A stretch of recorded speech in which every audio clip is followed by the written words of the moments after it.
পরপর তিনটি উল্লেখযোগ্য ঘটনায় আজ ব্যস্ত ছিল বরিশালের পুলিশ কর্মকর্তা ও সাংবাদিকরা।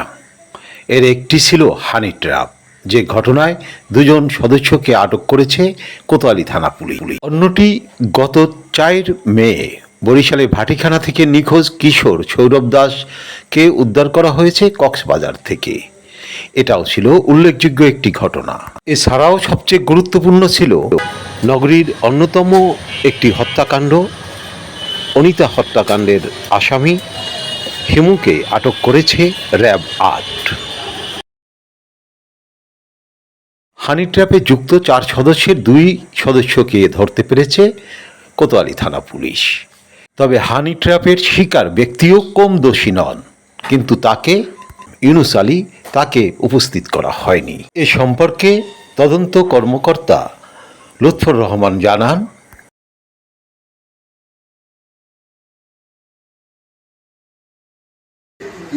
ইউনুস আলীকে হানি ট্র্যাপের সদস্যরা বাসায় নিয়ে গিয়ে তাকে মারপিট করে এবং 23,000 টাকা 2টা মোবাইল তারা নিয়ে যায় এবং আসামি কাওরান ইসলাম সহ 4 জন ছিল।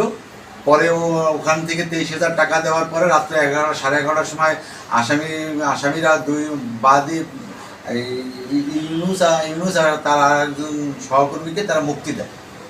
হানি ট্র্যাপের সদস্য যে মহিলা যে কাজ করে, এই যে ভিকটিমকে যে ফোন দিয়ে নিছে, তাকে আমরা গতকালকে ইয়াবা সহ গ্রেপ্তার করি।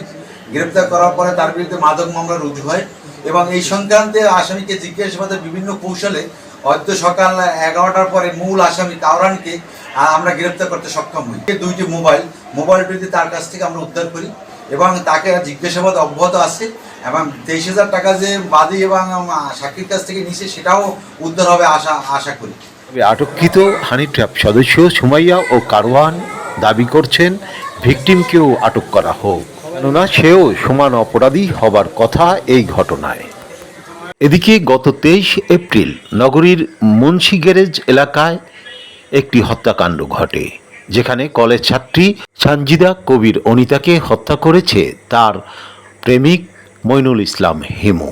বরিশালের র্যাব 8-এর একটি চৌকস দল তাকে শরীয়তপুর থেকে আটক করে কোতোয়ালি থানায় সোপর্দ করেছে বলে জানান লুৎফর রহমান। কোতোয়ালি থানাধীন বগুড়া রোডস্থ বাসায় একটি হত্যাকাণ্ড সংঘটিত হয়। সংবাদ পাওয়া যায়, অফিসার ইনচার্জ সহ আমরা ঘটনাস্থলে যাই। ঘটনাস্থলে যাওয়ার পরে ওখানে জানতে পারি যে মাইনুল ইসলাম হিমু এবং সানজিদা কবির আনিতার মধ্যে তাদের একটা প্রেমের সম্পর্ক ছিল। এই প্রেমের সম্পর্কের মধ্যে তাদের মধ্যে মনোমালিন্য হওয়ায় ঘটনার দিন সকালে ওই যে আনিতাকে তার বাসায় নিয়ে আসে। বাসায় নিয়ে আসার পরে আনিকারা তখন লাশ পাই। লাশ পাওয়ার পরে আমরা সিআইডির মাধ্যমে আমরা যাবতীয় আলামত জব্দ করি। মূল আসামিকে গ্রেপ্তারের জন্য বিভিন্ন জায়গায় অভিযান অব্যাহত রাখি। আমরা বিভিন্ন তথ্য প্রযুক্তির মাধ্যমে গ্রেপ্তারের চেষ্টা করি। গতকালকে র্যাব 8 বরিশাল তথ্য প্রযুক্তির মাধ্যমে আসামিকে ঢাকা থেকে গ্রেপ্তার করে আমাদের হেফাজতে দিয়ে গেছে। আসামিকে আমরা জিজ্ঞাসাবাদ অব্যাহত রাখতেছি। জিজ্ঞাসাবাদের মূল রহস্য উদ্ঘাটিত হবে। অন্যদিকে গত 3-4 দিন ধরে বরিশালের গণমাধ্যম ও ফেসবুক সহ অন্যান্য সোশ্যাল মিডিয়া সরগরম ছিল কিশোর সৌরভ দাস নিখোঁজ ঘটনা নিয়ে।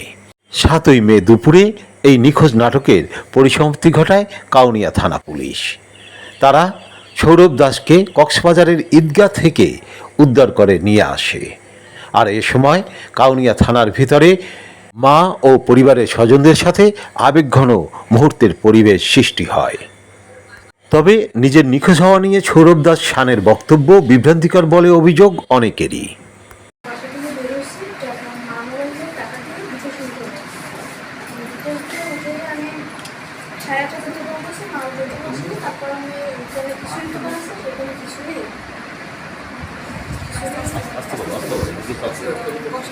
খিচুড়ি অর্ডার দিয়ে তারপর বেরোয় সামনে হাঁটাহাঁটি করতেছিল। তারপর একজন বড় নারী পাঞ্জাবি পরা, সে আমাকে আমি দিয়ে সাদা কাগজ দিলে এখন আবার বলতে এসেছিল সে যে এই ঠিকানা একটু অ্যাড্রেসটা বল। এখন আমি হাতে দেখা বলছিলাম, কিন্তু সে হাতে দেখা সে আমার নাকের কাছে ধরছে। এরপর থেকে আমার কিছু যখন তোমার জ্ঞান ছিল তখন তুমি কি দেখতে? আমার জ্ঞান ছিল তখন আমি অনুভব করতে পারলাম আমি